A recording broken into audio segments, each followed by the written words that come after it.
Welcome to Horns of a Dilemma, the podcast of the Texas National Security Review. I'm Sheena Chestnut Greitens, the editor-in-chief of TNSR, and I'm here with Dr. Ryan Best, our executive editor. We're really pleased to have with us today Dr. Marina Henke, author of the article Best Practices in Grand Strategy Design, featured in Volume 8, Issue 2 of the journal. Marina is a professor of international relations and director of the Center for International Security at the Hertie School in Berlin. She also serves as the Helmut Schmidt Distinguished Visiting Professor at SAIS Johns Hopkins in Washington, D.C. Marina, welcome to Horns of a Dilemma. It's great to have you on the show. Thank you, Sheena and Ryan, for having me. I'm delighted to be here. Great. Thanks so much. Well, can you tell us, to get us started today, can you tell us a little bit about what motivated you to write the piece? And in particular, what was it that led you to conclude that this article needed to be written and published in 2025? So I moved to Germany in 2019 after 12 years in the United States. And so I was able to witness live how Russia's invasion of Ukraine destroyed German grand strategy. And in the aftermath of Russia's invasion of Ukraine, the German government decided that for the very first time in German history, they would actually sit down and write a national security strategy. And so they started this process, and it came out in 2023. And immediately it got criticized very heavily. I was one of the critics in Germany, but also internationally. And then a government-affiliated institution approached me and said, truth to be told, we didn't even know how to write a grand strategy, quote unquote, a national security strategy. And would you be willing to come up with some kind of guidelines or best practices of how to do this? And so I agreed because I had been so harsh on them. And I went to work and started reading a lot of, they had been published in history and political science and strategic studies, but also in the business literature on what actually good practices are in strategy design, but also in grand strategy design. And so I submitted my report then to the German government, and the spin-off is, so to speak, the article that I published with you. And the objective here was really to kind of come up with some basic guidelines for people who work in governments of how to think about grand strategic design. I got criticized of the article being too basic, but I've been doing a lot of seminars and lectures now for practitioners all around the world, by the way, on this topic. And every single time I still have students then in my class who, think that this is actually quite novel, what I outline in this document. So to some folks in the US government, it might be obvious, what a grand strategic goal is and a grand strategic challenge. But I think there are a lot of folks out there who find it beneficial to just lay down some kind of markers of what a good grand strategic document entails. So I tend to agree with many of those that you've gotten feedback from that sometimes the concept of grand strategy is not as obvious as we may think it is. I know many of our listeners have probably studied or been involved in grand strategy design, but people often have different ideas of exactly what grand strategy is. So going back to that idea of sticking to the basics, I was wondering if you could just walk us through your definition of grand strategy and how you see grand strategy. So my thinking has evolved a little bit over the years, and my current definition of a grand strategy is actually that it's the art, but also the science of allocating resources to achieve a state's core strategic goals under conditions of uncertainty. That's quite dense, I know, but let me break it down for you. So first and foremost, I think the most important part of a grand strategy involves resources. And I would say that every single state on this planet has a grand strategy, whether they know it or not. If you want to detect what the core strategic goals are, you just need to look at the budgets that they develop and you can see what they spend their money on. But of course, this allocation of resources or of budgets that can happen in a controlled and thought through fashion. And then you have some kind of strategic document that guides the allocation of resources. But it can also happen in a much more kind of ad hoc fashion. Then you just have a budget. And I would still say you can detect the grand strategic objectives of the state, but it's not guided by a process. And sometimes, of course, that's the third scenario. You have a strategic document and then you have a budget and they don't really coincide. But what I'm most interested in here is how can the document be produced? So the strategy that kind of undergirds the budget allocation. That's really interesting. I remember being quite struck when China passed its first national security strategy document in 2015. And at the time, it wasn't public. And we actually waited 10 years until China made its national security white paper publicly available and actually just translated it into English after a few months. So I find this idea of writing down and codifying these principles that might exist ad hoc or in practice, but the idea of putting them in a document really interesting. What do you think is the purpose and the value added of having these strategic documents? Why do they matter? And maybe tell us a little bit about what components should good ones have if you're thinking about writing down a grand strategy for a country like Germany or China for the first time. What should policymakers think about including? So I would say that these grand strategic documents, they come in all sorts of shapes and forms. Of course, there's this official national security strategy or national security review or a strategic document that the Chinese government publishes. But then very often you see classified strategies that only get declassified after a while, and then you can find them in archives. You certainly don't need to have the title of this is the grand strategy or this is the national security strategy. I would say a grand strategic document contains the following three items. The first one is that there is some kind of core strategic goal that gets enumerated. And this is an overarching goal. So it describes the overarching priority that a state or a government wants to achieve over kind of a, more or less long-term time frame.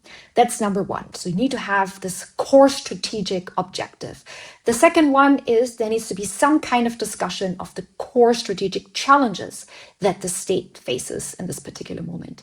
And the third one also is somewhat coherent, what I call a logic of action. So some kind of logic, how this entity, how the state wants to overcome the identified challenges to reach the goal. If I see these three elements in a document, I would say it's actually a grand strategic document.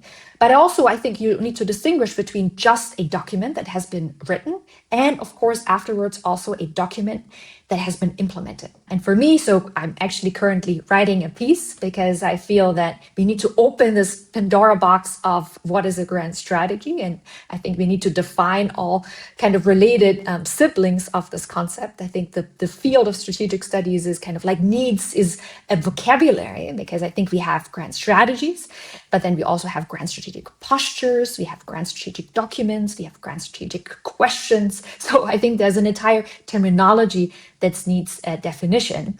To go back to your question, what's the purpose of this grand strategic document?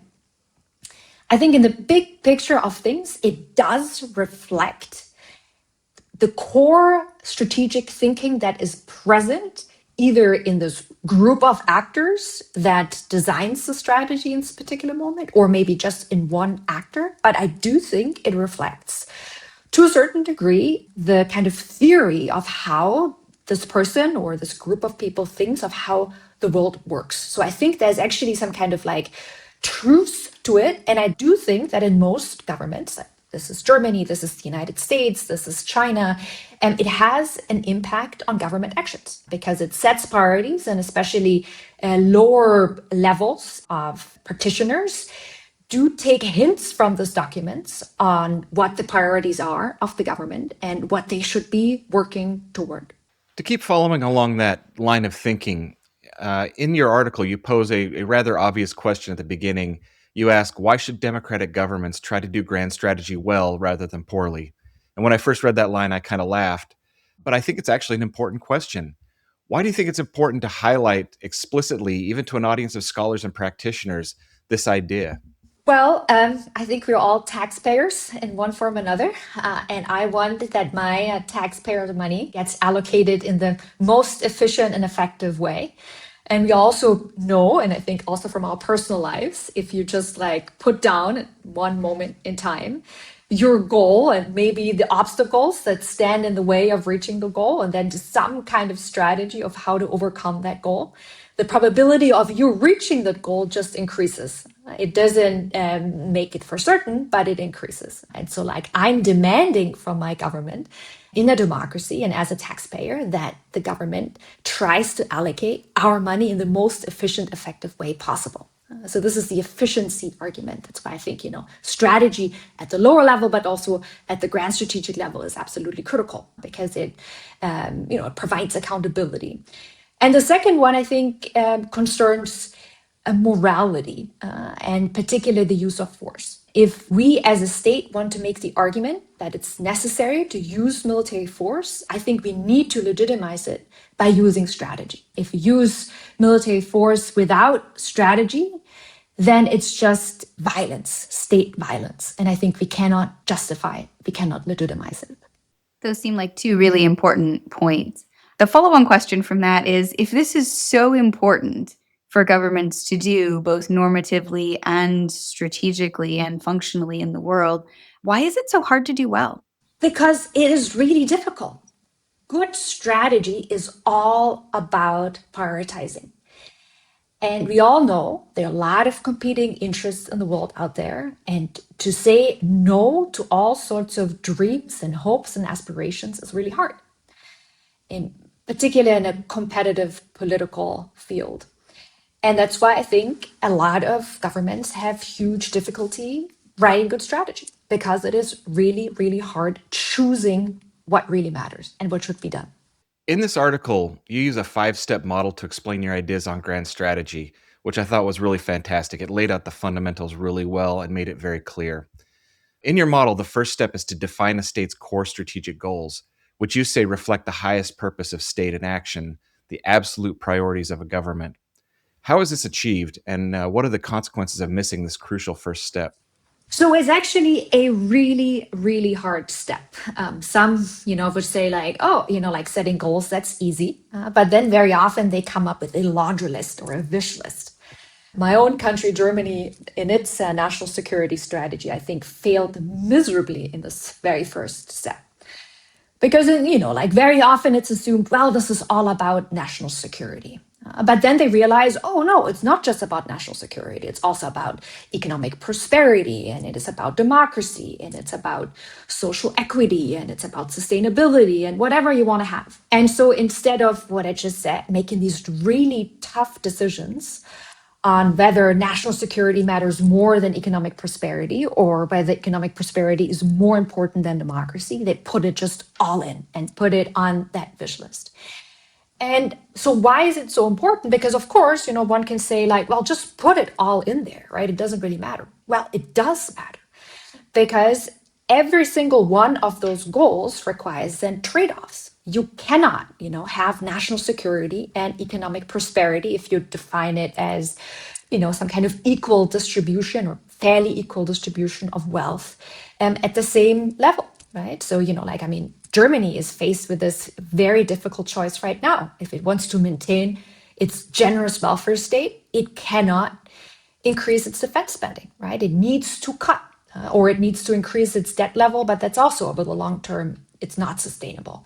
And the same also applies to national security and democracy. If you really want to focus on national security, you need to somehow either keep certain segments of your policy and politicking secret, but also very often you need to curtail, for example, privacy laws, because you need to implement surveillance of parts of your population and so forth, right? So you cannot have it all.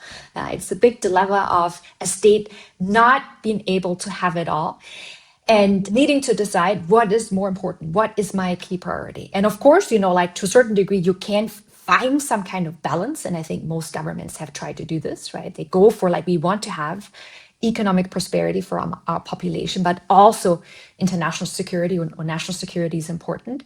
But then there they need to, kind of like find a good equilibrium and every once in a while also on the spot need to make a decision what right now is more important, going for national security or for prosperity.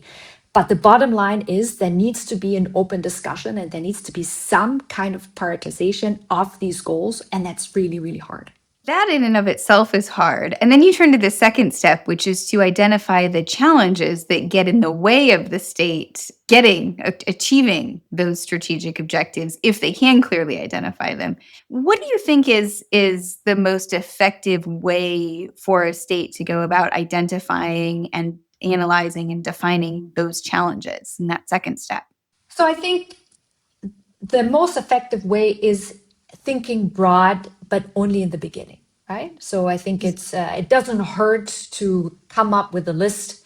And this is, by the way, where security studies scholars and political scientists, sociologists, economists come in, right? Ideally, a national security strategy gets written with a lot of quote unquote scholarly input, right? But not necessarily, I think, like on the objectives and goals front. In a democracy, I think this should be the process of different parties proposing different objectives, and should be decided in elections, right? But in this assessment of what challenges lie in between the state reaching the goals, I think this is where a lot of kind of social science and other sciences come in and can be really helpful.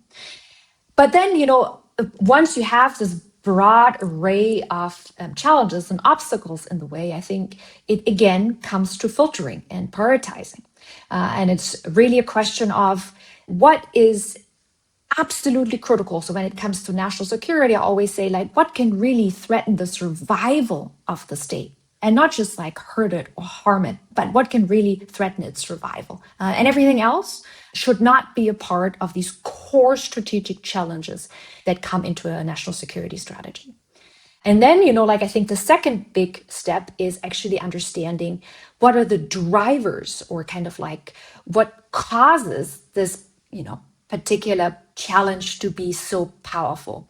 And here it goes back to kind of trying to understand what is actually the disease or the virus that makes you sick. And I think here we also need to understand, like, if you really to find a good treatment, we need to understand how does it function internally. So it's a question about if you, for example, identify Russia or China, I think it's really worthwhile doing a deep dive into what is driving the Chinese behavior, the Russian behavior that makes it so threatening to the survival of our nation or of our core values. Or like even if you would identify AI as one of these challenges and really kind of like open this black box and it's like, what is it actually about AI or about some kind of other technology or whatever you want to define as your strategic challenge that makes it so dangerous?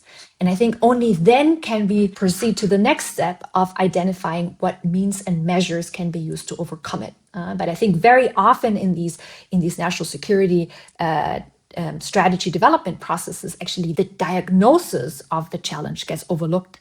But I think it is absolutely critical. In your article, when you get to the third step of grand strategy, you say that developers must design a logic of action. In fact, you write that the logic of action concept directs and constrains policy without fully defining its content. I was wondering if you could talk a little bit about some real-world examples of this two-step process of designing a logic of action. So logic of action, we are all familiar with, actually. So containment is a logic of action, and restraint, right, is a logic of action. Non-alignment in the India case is a logic of action. And, most of you might have heard of kind of German grand strategic logic of action, such as like Ostpolitik or Westbindung. Very often it kind of becomes actually the term that is used to describe a grand strategy in short. But the idea here is that this is kind of like an overarching logic that provides coherence to the individual means and measures and policies that get implemented. Most of probably the listeners have heard at one point of Eisenhower's Project Solarium.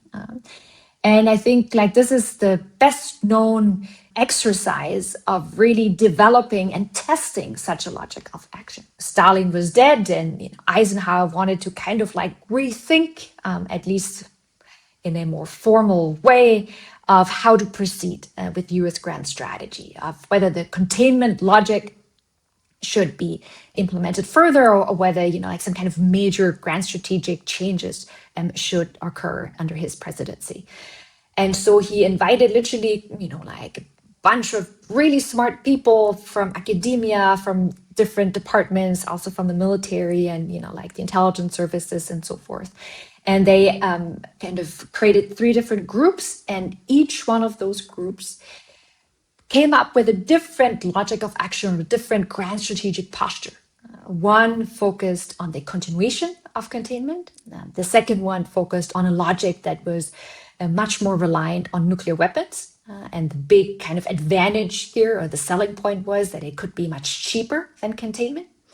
And the third one was a much more aggressive posture than containment, called rollback. And so you're not accepting actually the borders from the Potsdam Agreement in 1945, but like using Soviet weakness and pushing it back. And so each one of those groups then went away and had time to prepare over several weeks. And then Eisenhower invited them all back. And then over 2 days, they all had to present the strengths and weaknesses of their individual grand strategic postures or logic of actions, and also presenting different assumptions and, kind of scenarios, how this would play out. The bottom line was that Eisenhower, kind of stuck to the containment logic with some adjustments. But I think the big takeaway lesson here is that to really come up with a logic of action that is suitable, it is very important to test it, right? Not just to invent something or kind of like take something which is a legacy product and then kind of implement it on a new situation, but really engage in those intellectual exercises of coming up with alternatives and then really testing them in a battle, right? By red teaming it. And we see in for example, in the United States, but also kind of starting in Europe, that there are these kind of competitive settings, but more outside of the government space, right? So in the United States, until very recently, you had a competition of liberal internationalist ideas competing with restraint or kind of like neo-isolationist ideas, and also kind of remnants of neoconservatism. And you saw in all sorts of like outlets and at conferences, folks representing these different positions and kind of like battling over which one was the best. And also in Europe, we see a similar kind of battle of a grand strategic posture that is still focused on NATO and the transatlantic alliance, and others which focus more on kind of like European strategic autonomy ideas. And like in the German context, there's also the idea of Germany alone, right? I mean, Germany building up its defense for Germany itself. And in the end, you have 3 different logic of actions that provide some kind of solution over how to overcome the challenges that are identified to reach a goal, which is in the end, national security and prosperity. That's really interesting, this idea of the logic of action. And I'm struck by the idea that it directs and constrains policy, but doesn't fully define its content. Because then the next step that you talk about is the step where you define the content and you translate this broader logic of action into much more concrete steps that policymakers then need to take in terms of implementation. So how do decision makers make that translation step to coming up with what might, without the logic of action that precedes it, might look like just a sort of a list, or I hesitate to say laundry list because there's so much work that goes into generating it, but a list of actions that emerges from that logic of action. How do they get to that list? So this is then when the departments come in, right? Or the agency, because in the end, now it really gets into the nitty gritty. And here I think, the scholars and the academics, again, need to leave the room because this is for practitioners. And this is really, what should the State Department do in Africa? And, what should the Agriculture Department do when it comes to soybean exports? And, what should we do when it comes to technology transfers, right? All of these kind of nitty gritty, almost kind of like micro policy fields, they need to be determined. What is important, though, and this is why I think the logic of action needs to precede then the kind of the description of concrete means and measures, is that ideally there is some kind of coherence among all these different policy decisions. And so, for example, in the European case, if you now opted for European strategic autonomy, then, whether you talk about trade policy or whether you talk about agriculture policy or cultural policy, education policy, they all would need some kind of refitting toward this idea of European strategic autonomy. But how they implement it in detail, I think, doesn't need to go into a national security strategy document. It doesn't even need to be spelled out in detail, right? There just needs to be a logic of it. And I think the translation of this logic into these very specific policy fields can be fairly easily done once this logic is established. And I think also, if you, for example, want to implement restraint, in all sorts of fields, fairly easily you could deduct what it would mean for different policy fields in the US context. And that's why, in my opinion, the real hard work is actually the logic of action. It's not coming up with this catalog of means and measures. As a final step in the process, you argue that good leaders have to constantly update the assumptions, considerations, and calculations that inform a grand strategic document. What do leaders need to be thinking about to do this well? How can they do this better, or where are the pitfalls where they don't do so well? So what we see very often is that actually a really smart group of people works on developing some kind of strategic document, and then they put this in the drawer and they think the work is done. And then, this very smart group of people kind of gets tasked to do other things. And I think this is a huge mistake because any kind of grand strategic document needs to be a living document. So the world is constantly changing. You have, of course, crisis, but also, kind of like your antagonists are, of course, updating their own strategies. They will react to your strategic moves. And so for this document to have value, you constantly need to check whether the assumptions that this document is built on are still valid, or whether they have changed. Germany, I think, in the early 2000s, developed a pretty smart strategy. They saw globalization was rising and China was getting, a really important actor, and the market was very attractive. And the Russians wanted to have good relations with the West, and they were offering their oil and gas to, pretty affordable prices. So they jumped on it, right? And they could fuel their economic growth over a decade. But what the Germans completely overlooked was how these dynamics changed. They didn't update their grand strategy. And this is why then, this grand strategic concept, which I call global Germany, collapsed when Russia invaded Ukraine. So I think even if you at one point have really good strategic insights and come up with a strategic framework that works for a little while, you cannot stop updating. And that's why this last point is so critical, because I think this is where a lot of mistakes are made, that initial good ideas get destroyed over time because the updating doesn't happen. That's really interesting. The example of Germany's really striking. We're having this conversation in the week after the United States released its national security strategy. And so you're highlighting a flaw in the German process in this fifth step about the failure to update. But, your piece offers a criticism that many recent grand strategy documents have design flaws. And so I wonder if you could talk a little bit about the flaws in process and in content, the most common mistakes that you've observed. And then I feel like I would be remiss if I didn't ask you for an assessment of how the new United States national security strategy performs against the process that you've outlined and the sort of benchmarks for success you've laid out. So in general, what are the common mistakes? And then if you could talk about what you make of the new US national security strategy, that'd be great. There are a lot of different mistakes, but I think the most critical mistakes that I saw, and this is kind of the most recent documents from US allies. So I looked at the Japanese national security strategy and the South Korean one and the French one and the British one and the one that got produced by the European Union, of course, and then the German one. And, there are also like some other strategies. So even Switzerland, produced a national security strategy. So it's more kind of, widely produced than one might think. But the first big mistake is that states have a lot of difficulty defining their core strategic goals. And it's not just that they have an entire laundry list of goals. So Germany, I think, put 12. But very often they also mix up goals and means. So, for example, having a powerful military, or what the French say, having a nuclear force, or some, like in the German context, is about our strategic goal is the maintenance of the European Union and the United Nations. All of this, a powerful military, a nuclear force, the European Union, the United Nations, all of this are memes, right? I mean, so like you first need to determine, I want to live in peace and security and stability. And my strategy to achieve that goal is using the United Nations, or using the European Union, or using nuclear deterrence, or using a powerful military, right? But having the military as a core strategic goal, I think, is wrong, right? Because like that means like you want military power for the military's sake, or for power's sake. And I think in democracies, that's not ideal.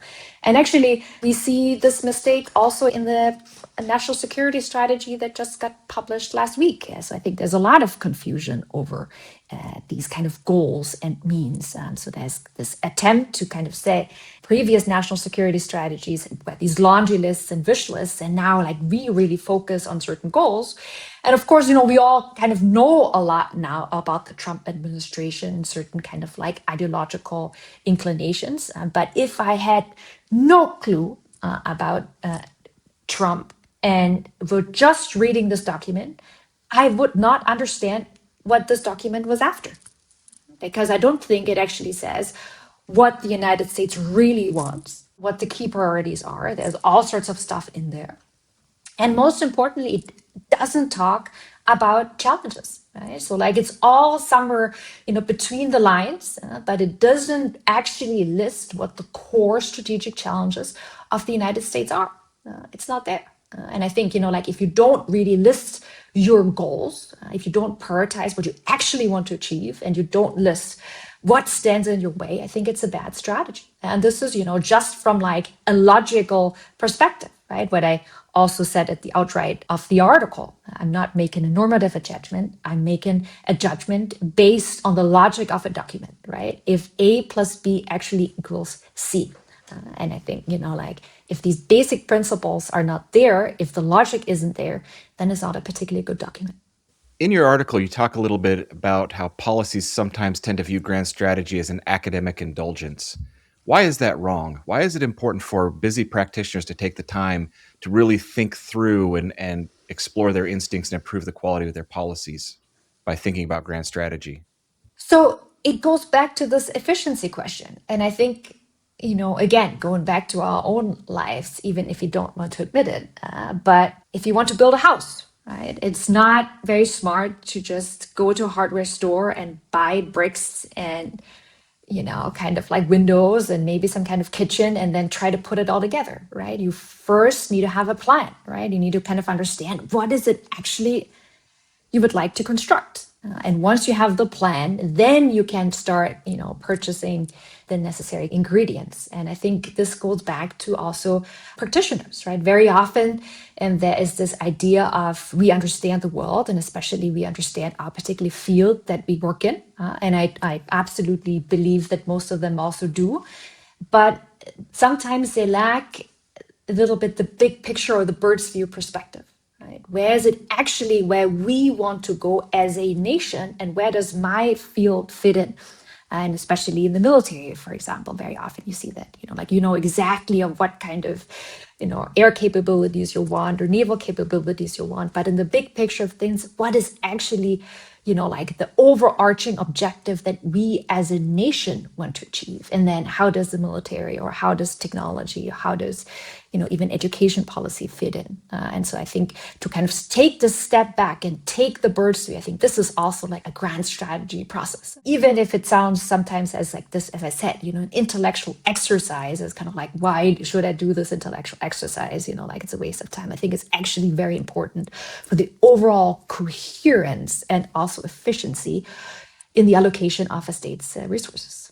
You make a really interesting argument in the piece about the nature of the connection between grand strategy and democracy, both, again, analytically and normatively. And the last sentence of the piece in particular emphasizes the role of the public in demanding that governments invest serious effort in getting these grand strategic documents right. which is something, we talked a few moments ago about also. And so I'm wondering, how should policymakers get the public engaged in these discussions about grand strategy, about why it's more than an academic indulgence? And how can civic pressure translate into better outcomes? And in particular, what are the risks if the public remains disengaged? Are there ways in which public engagement can be problematic? Particularly, I'm thinking about cases in you mentioned South Korea and strategic documents and processes in South Korea, or in the United States, where political polarization has become a really entrenched phenomenon. So how do you think about making civic pressure, first of all, just getting it to happen, and second, making it constructive in this process of forming grand strategy? So I think the first thing is that especially journalists, but also, intellectual leaders working in think tanks and universities, they should help the public understand how certain policy fit into the larger grand strategic framework. So for example, Trump administration says that migration is the core challenge that the United States faces. And, I think everybody should hold, still for a second and say, okay, so I get it, but what is actually the core strategic goal that we are working toward? And explain to me how migration is the core strategic challenge in order to get to the goal that we want to reach, right? And if there is a coherent logic to it, I'm, as a citizen now, I'm willing to believe it. But if I don't fully understand the logic, then let me ask a question, right? And maybe let me entertain an alternative core strategic challenge that I find more convincing. And I think here it's helpful that in schools, in universities, but also in the general public discourse, that we raise these grand strategic questions. Where do you actually want to go with this, right? What are you actually after? And I think here the public has sometimes maybe doesn't have the vocabulary, or kind of also doesn't have this kind of like overview. And I think it's important to bring it back in, because in the end, this is what this is all about. In the end, we're constantly discussing grand strategic questions, also in Germany right now. Like all these questions, should we help Ukraine? It's a grand strategic question. Right? And so I need to explain my students in the classroom, but also the German public constantly why Ukraine matters to the security of Germany, because to a lot of them, that's not obvious, right? It's close, but still fairly far away. Why should we spend so much money on this other country? Right? So I think we are constantly, no matter where, confronted with actual grand strategic questions. And we're asked our opinion about it, but we very often, I think the population doesn't fully understand that it is actually a grand strategic question. It is being portrayed as, kind of like a smaller scale question. And so to help them understand, this is defined as the core strategic challenge. This is where we're trying to go. This is how A and B fit together. I think this is very important.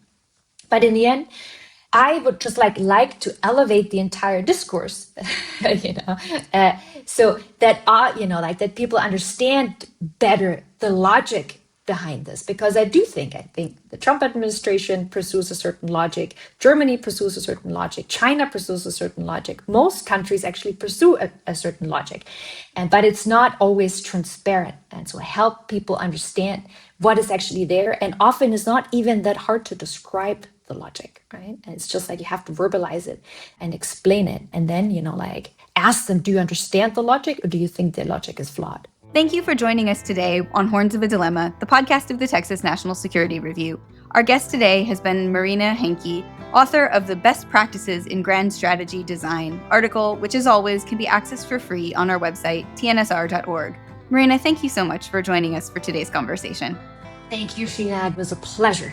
If you enjoyed this episode, please be sure to subscribe and leave a review wherever you listen. You can always find more of our content, both articles and podcasts, at tnsr.org. Today's episode was produced by TNSR Digital and Technical Manager Jordan Morning and made possible by the University of Texas System. This is Sheena Chestnut Greitens and Ryan Best. Thanks again for listening.